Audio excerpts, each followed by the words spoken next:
Dicen que México es un país de milagros, pero la historia suele ser mucho más salvaje que cualquier aparición divina. Porque antes de que existiera la Virgen de Guadalupe como la conocemos, ya había una figura poderosa, temida y amada por los pueblos originarios. Tonantzin, nuestra madrecita, la diosa madre que habitaba exactamente el mismo cerro donde siglos después se levantaría uno de los templos más visitados del planeta. Y aquí es donde la historia se pone incómoda. Para que una idea nazca, otra tiene que morir. Y lo que sucedió en el Tepeyac fue menos un milagro y más una operación espiritual, política y militar ejecutada con precisión quirúrgica. Porque sí, los españoles no solo tomaron tierras, también tomaron símbolos y lo hicieron con la eficiencia de quien sabe perfectamente que conquistar cuerpos es difícil, pero conquistar almas es un golpe definitivo. La historia que estás por escuchar no es un ataque a la fe, es una mirada directa a cómo el poder puede moldear creencias, borrar diosas, inventar narrativas y hacer que un pueblo entero cambie de devoción sin darse cuenta. Aquí no hablamos de religión, hablamos de estrategia. Bienvenido a una de las transformaciones más profundas, más polémicas y más ignoradas de toda la historia mexicana. Cómo Tonantzin fue desplazada, silenciada y finalmente sustituida por la Virgen de Guadalupe, creando el símbolo religioso más poderoso del país a un costo que casi nadie quiere mencionar. I Go You Destroys presenta el día que la Virgen de Guadalupe asesinó a Tonantzin. Pero antes, permíteme presentarte al patrocinador de este video. Si estás buscando tu primera tarjeta de crédito o quieres algo sencillo y sin complicaciones, Nu es la mejor opción en México. No tiene anualidad, tiene una aprobación altísima, alrededor del 95%, y es perfecta si estás construyendo tu historial crediticio. Además, puedes comprar a meses sin intereses, ideal ahora que vienen las compras navideñas y quieres organizarte mejor. Si quieres unirte a la comunidad Nu y solicitar tu tarjeta, te dejo el enlace en la descripción y el comentario fijado. Si ingresas desde mi link, tendrás más posibilidades de obtener una línea de crédito muchísimo más alta. Ahora sí, comencemos. Antes de que los conquistadores pusieran un pie en el cerro del Tepeyac, ese lugar no era un terreno vacío esperando una aparición milagrosa. Era un espacio sagrado dedicado a Tonantzin, la madre de todos, una figura central en la cosmovisión mexica. Tonantzin no era una diosa menor ni un personaje decorativo del panteón, era un principio universal, representaba la fertilidad, la vida, la muerte y el renacimiento. Todo lo que nace regresa a ella y todo lo que muere también. Para los pueblos originarios, su presencia era inevitable y profundamente emocional. Los mexicas acudían al Tepeyac para pedir por cosechas, familias, protección y salud, pero también para honrar el ciclo natural, ese equilibrio entre lo que se da y lo que se recibe. Su culto era enorme, tanto que los frailes españoles empezaron a preocuparse. ¿Por qué? Porque la devoción hacia Tonantzin no solo sobrevivía, sino que se fortalecía a pesar de la evangelización forzada. Los indígenas seguían subiendo al cerro, seguían dejando ofrendas y seguían invocando su nombre. Para los españoles eso era un problema, pero también una oportunidad. Tonantzin encarnaba la maternidad divina en su forma más pura y, justo por eso, era la candidata perfecta para sustituir sin sustituir, para transformar sin borrar, cambiar el nombre, cambiar la imagen, pero conservar la emoción, la devoción, el apego. Como cuando te cambian la etiqueta del frasco, pero el sabor te recuerda a lo que siempre has amado. Ese, precisamente, fue el inicio de una estrategia que cambiaría la identidad religiosa del país para siempre. Antes de que existiera la Virgen de Guadalupe, el Tepeyac ya era sagrado. Y no un sagrado discreto, no un cerro olvidado esperando que alguien lo descubriera. Era uno de los centros rituales más importantes del mundo mexica. Un lugar de peregrinación masiva, constante, profundamente arraigada en la vida espiritual de los pueblos originarios del Valle de México. Décadas antes de la llegada de los españoles, miles de personas caminaban hasta ese cerro para rendir culto a una deidad femenina asociada a la tierra, la fertilidad, a la vida y la muerte. El Tepeyac no era solo un punto geográfico, era un nodo espiritual, un sitio donde se concentraban rituales, ofrendas, cantos, ayunos, procesiones, exactamente lo que hoy entendemos como una peregrinación, pero indígena. Las crónicas coloniales tempranas, incluidas algunas escritas por frailes, reconocen algo muy incómodo. La cantidad de gente que subía al Tepeyac era enorme, tan grande que a los propios evangelizadores les preocupaba. No porque la gente creyera en algo, sino porque creía en otra cosa, porque seguían yendo, porque seguían dejando ofrendas, porque seguían llamando al cerro por su nombre sagrado. Aquí es donde el relato se vuelve inquietante. Los españoles no descubren el Tepeyac, se topan con él y se topan con un problema monumental. No puedes destruir una fe cuando está profundamente instalada en el cuerpo de un pueblo. No puedes matar a todos los creyentes, no puedes borrar de golpe décadas, siglos de significado simbólico. Eso ya lo habían aprendido en Europa y lo estaban aprendiendo, de nuevo, en América. El Tepeyac era demasiado importante para ser ignorado. Y entonces aparece la estrategia más antigua del poder religioso. No elimines el lugar sagrado, cámbiale el significado. Los templos indígenas del Tepeyac fueron destruidos o reutilizados, los rituales fueron prohibidos, pero el flujo de gente nunca se detuvo del todo. Los peregrinos seguían llegando, solo que ahora eran observados, vigilados, corregidos. El cerro seguía llamando. La diferencia era el nombre que se le permitía pronunciar. Esto es clave. Cuando se habla de 1531 como el inicio, se borra deliberadamente todo lo que ya estaba ahí. Se presenta el Tepeyac como un escenario vacío, listo para recibir una nueva historia. Y no lo era. Era un lugar saturado de memoria, de prácticas, de símbolos femeninos, ligados a la tierra y a la maternidad. Saturado de Tonantzin, aunque ese nombre empezara a incomodar. Algunos frailes incluso se quejaron de que los indígenas seguían diciendo vamos a ver a Tonantzin, aun cuando oficialmente ya se hablaba de otra figura. Eso no es coincidencia, eso es resistencia cultural silenciosa. La fe no se apaga con decretos, se transforma o se oculta. Así que antes de 1531 no hay vacío, hay continuidad, hay peregrinaciones masivas, hay un cerro que ya era centro espiritual mucho antes de que llegara cualquier cruz. Y entender esto no es atacar una creencia moderna, es reconocer que la historia no empezó cuando nos conviene, sino cuando realmente ocurrió. Porque cuando un lugar ya es sagrado, nadie llega a fundar nada desde cero, llega a reemplazar.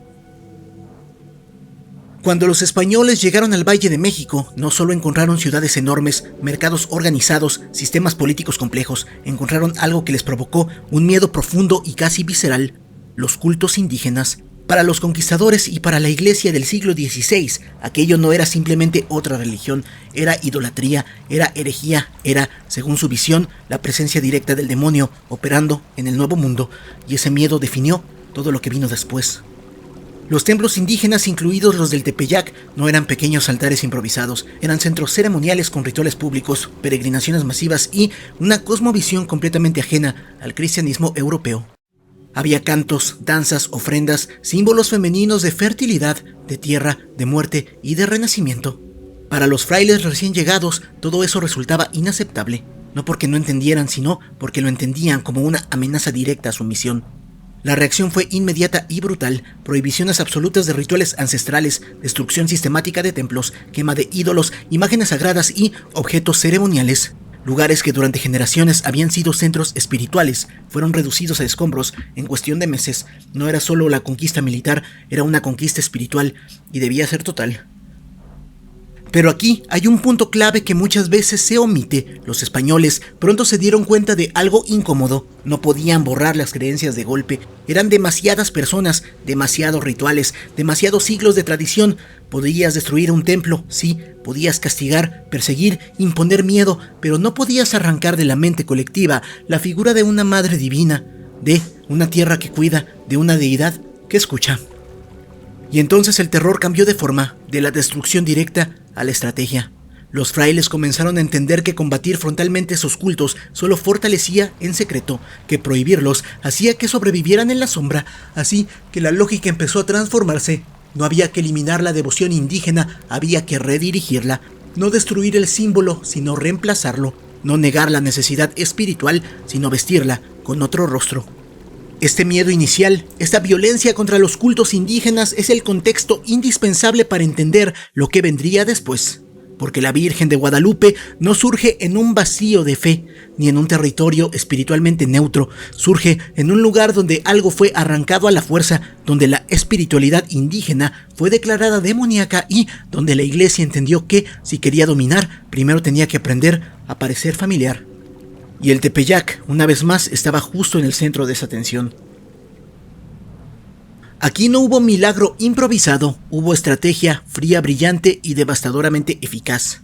Los españoles llegaron a Mesoamérica con espadas, pólvora y una religión que exigía exclusividad absoluta.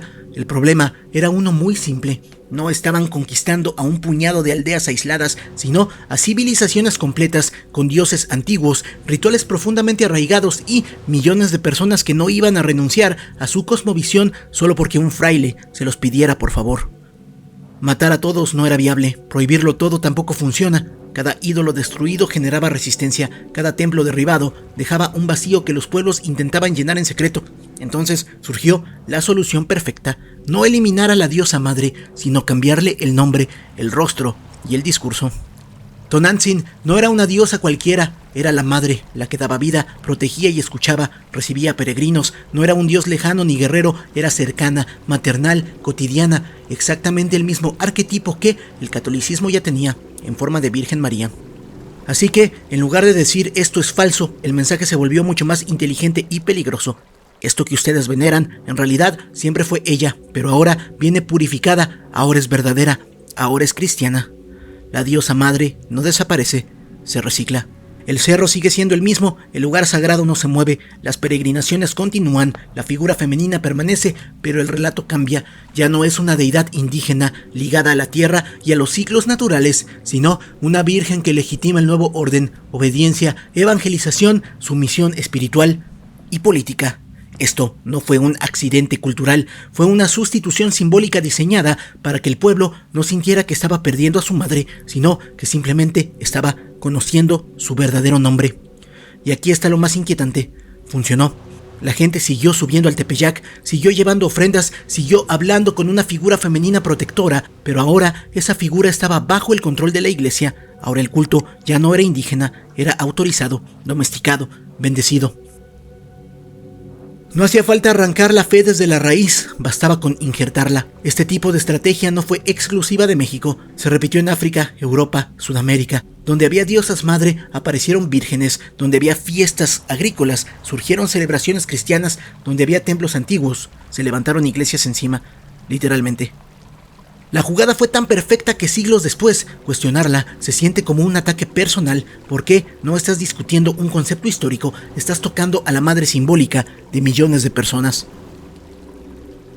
Y ese es el verdadero poder de esta transformación. No solo cambió una religión, reescribió la memoria colectiva, hizo que generaciones enteras crecieran sin saber que, bajo la Virgen que veneran, hubo otra madre, silenciada, borrada, pero nunca del todo olvidada. No fue magia divina, fue ingeniería cultural y, probablemente, una de las más efectivas de la historia. Pausa. Aquí es donde el engrane termina de cerrar y la sustitución deja de parecer casual para volverse brillante, no en el sentido moral, sino en el estratégico, porque el reemplazo de Tonantzin por la Virgen de Guadalupe no se hizo a golpes, al menos no del todo. Se hizo con algo mucho más efectivo, similitudes cuidadosamente explotadas. Tonantzin no era una diosa menor, era la madre, así, con mayúsculas, la que daba vida, la que alimentaba, la que protegía. En la cosmovisión mexica, la figura materna no era secundaria ni decorativa, era central, poderosa y profundamente emocional. Quitarla de golpe habría sido como arrancarle el suelo a millones de personas, y eso, incluso para los conquistadores, era una pésima idea logística. Entonces se hizo lo que hoy llamaríamos un rebranding espiritual. La Virgen de Guadalupe aparece con rasgos que no son casuales para el ojo indígena: piel morena, postura serena, cercanía maternal. No es una virgen lejana, europea, fría. Es una figura que se parece a lo que ya conocían. No exige romper emocionalmente con la madre anterior, solo cambiarle el nombre y el marco teológico. Tonantzin era la madre de dioses. Guadalupe se presenta como la madre de Dios. El salto conceptual es mínimo, casi elegante. Para el indígena recién evangelizado, no se trataba de traicionar a su diosa, sino de reinterpretarla, cambiar la historia, no el sentimiento. Incluso el lugar importa, el Tepeyac no se abandona, se resignifica. El mensaje es sutil pero contundente: no estabas equivocado al venir aquí, solo estabas incompleto. Esa frase implícita es infinitamente más poderosa que cualquier espada. Y así funciona la ingeniería espiritual. No destruye lo que la gente ama, lo absorbe, toma símbolos existentes, los vacía poco a poco de su significado original y los rellena con uno nuevo, hasta que, generaciones después, nadie recuerda que hubo algo antes. No fue una sustitución violenta en el plano simbólico, fue una transición emocionalmente cómoda, y por eso funcionó, porque puedes imponer una religión por la fuerza, pero solo se queda cuando logra parecer familiar. Durante años se nos ha contado una versión cómoda, casi romántica de la historia, que el encuentro entre Tonantzin y la Virgen de Guadalupe fue un diálogo cultural, un acuerdo simbólico donde dos mundos se dieron la mano y decidieron convivir, que los pueblos originarios, maravillados, aceptaron de buena gana a la nueva Virgen y la mezclaron amorosamente con sus creencias. Suena bonito, el problema es que no fue así.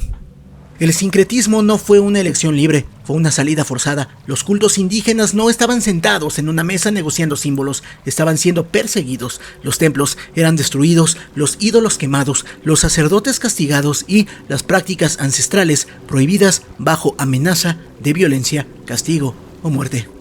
En ese contexto, hablar de voluntariedad es como mínimo ingenuo y como máximo una forma elegante de maquillar la imposición.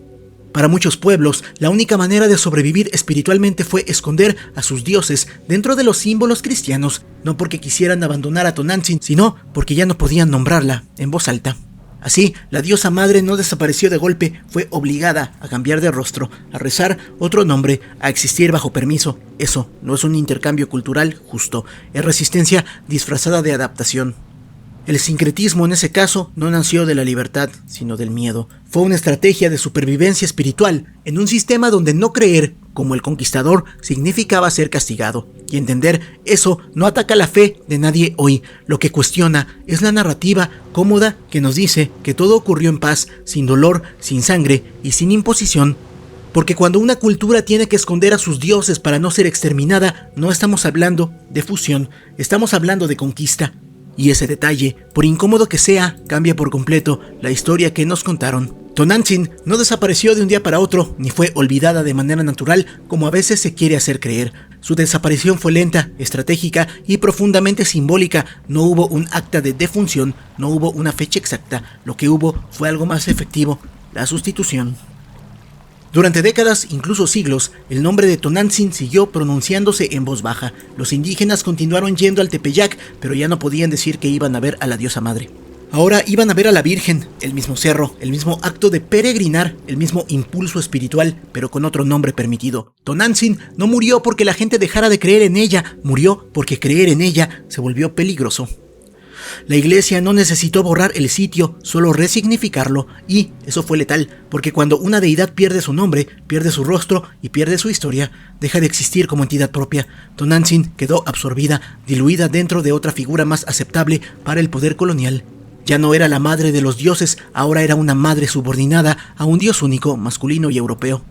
Con el paso del tiempo, las nuevas generaciones ya no supieron quién era Tonantzin, no porque no la sintieran, sino porque nunca se les enseñó su nombre. La devoción siguió viva, pero el origen fue borrado, y eso es quizá lo más inquietante. La espiritualidad indígena no fue destruida del todo, fue reprogramada. Así murió Tonantzin, no entre llamas ni ídolos rotos, sino en algo mucho más silencioso y eficaz, la memoria. Cuando una cultura deja de recordar a sus dioses, esos dioses dejan de existir, y en el Tepeyac, donde alguna vez reinó una diosa madre ancestral, hoy muy pocos saben que, antes de la Virgen, ahí ya se veneraba a alguien más. El mito guadalupano no aparece de golpe como un rayo divino cayendo del cielo.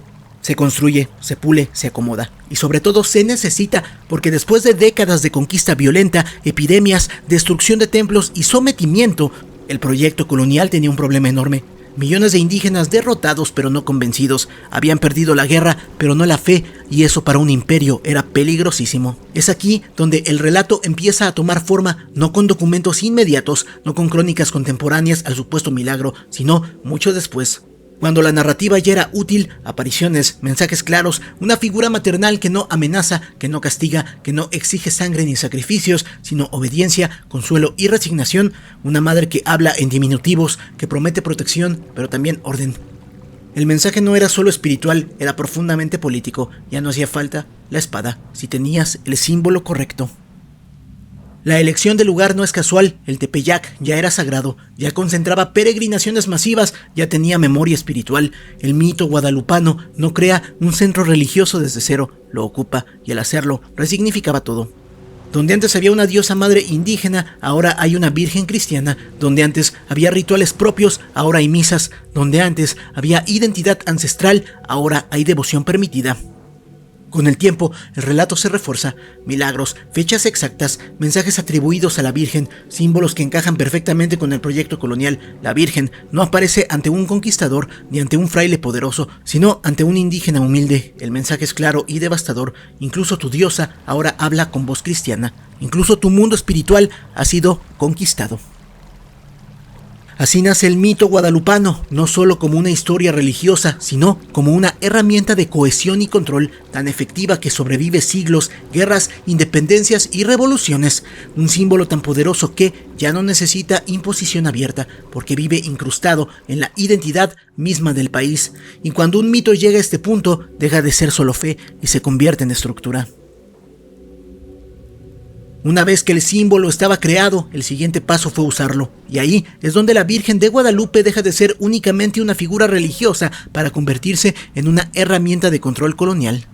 El imperio español tenía un problema gigantesco, millones de indígenas sometidos por la fuerza, con resentimiento, memoria cultural viva y una cosmovisión que no desaparecía solo porque alguien destruyera un templo. Gobernar con puro terror era caro, inestable y peligroso, así que la fe se volvió política. La Virgen de Guadalupe no solo evangeliza, pacifica, ordena y unifica bajo un mismo relato.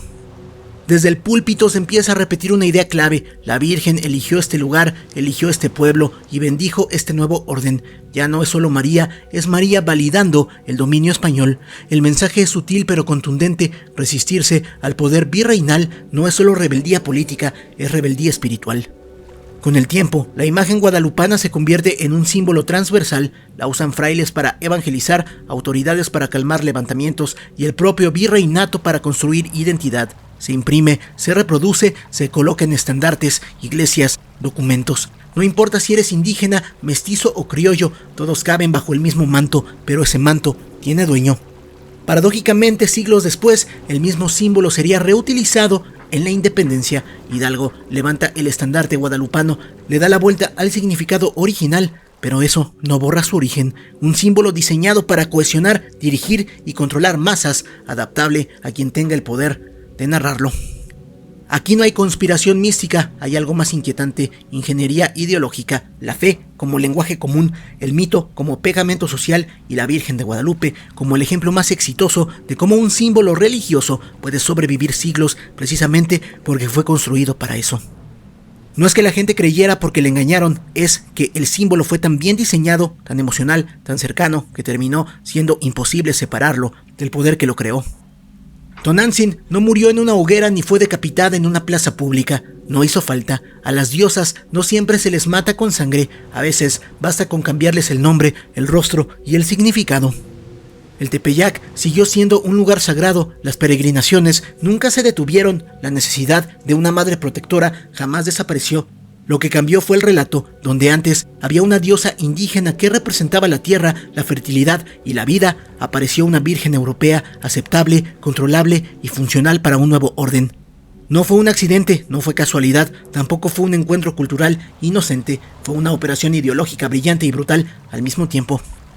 Aquí es donde muchos se incomodan porque cuestionar el origen de un símbolo no es atacar la fe de quien lo ama hoy. La fe de millones es real, profunda y respetable. Lo que no es inocente es el uso histórico de esa fe como herramienta de dominación. La Virgen de Guadalupe no nace en el vacío, nace en un territorio conquistado, sobre una memoria borrada, en un pueblo que había sido derrotado militarmente, pero que aún resistía espiritualmente. Y para gobernar un pueblo así, no bastan las espadas, necesitas símbolos que abracen mientras aumenten. Tonantzin no desapareció del todo, sobrevivió en el lenguaje, en las costumbres, en la devoción popular que sigue siendo intensamente maternal, terrenal, protectora. Sobrevivió disfrazada y tal vez por eso la figura guadalupana es tan poderosa, porque debajo del manto europeo sigue latiendo una diosa antigua que nunca pidió permiso para existir, La pregunta incómoda no es si debes dejar de creer, la verdadera pregunta es esta: ¿cuántas veces en la historia nos enseñaron a amar un símbolo sin contarnos a quién tuvieron que enterrar para que ese símbolo pudiera nacer? Porque entender el pasado no destruye la fe, pero sí desenmascara el poder, y a veces eso es lo que más miedo da.